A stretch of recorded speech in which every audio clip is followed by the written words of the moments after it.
Hey guys, Scott here from ScottPhillipsTrading.com. Today is Bitcoin Day, and I thought we'd go into it in quite a bit of detail. Now, the first place to start is that we have this very, very obvious triangle pattern and trend line here that hit the trend line and bounced, formed another triangle, hit the trend line and bounced. And this looked pretty good a couple of days ago. We had a strong move off the lows. We have a little retest. Now, the thing that I pointed out to people on last week is this is the smallest candle on the whole damn chart. Now, one of the things we know about markets is that big moves happen after extremely small candles. And this is because of a phenomenon where volatility naturally cycles from low to high and high back to low. So the onus is on the bulls here to keep it going, and the bulls just tripped over their own dicks here. They've broken the trend line. They've made a massive down day, the biggest down day since April. They've broken the trend line. There is nothing bullish about this now. Now, so where are we, and what is the prognosis for Bitcoin? So the prognosis for Bitcoin is that this bad boy here, at 5,900. This is your line in the sand. Below 5,900, you just got to sell all crypto and just plan to buy it back cheaper later. This is just the truth. So why is that? Because in this market back here, we have a lot of strong hands. People who've been holding since $100, $1,000, whatever. You know, it drops from 18,000 down to 10,000. They're way in front. They don't have to stress. They can just I hodl if you hodl, bro.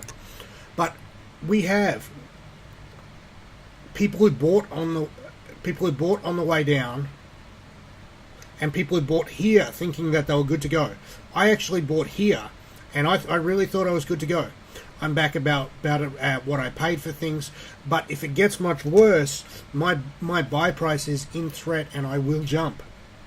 You know, this idea that I hodl is just retarded because you're taking unlimited risk.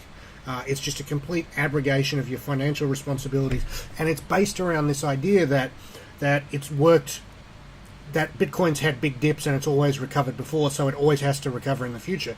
Now, if you pull that apart a little, it's always had big dips, it's always recovered before. Yeah, true.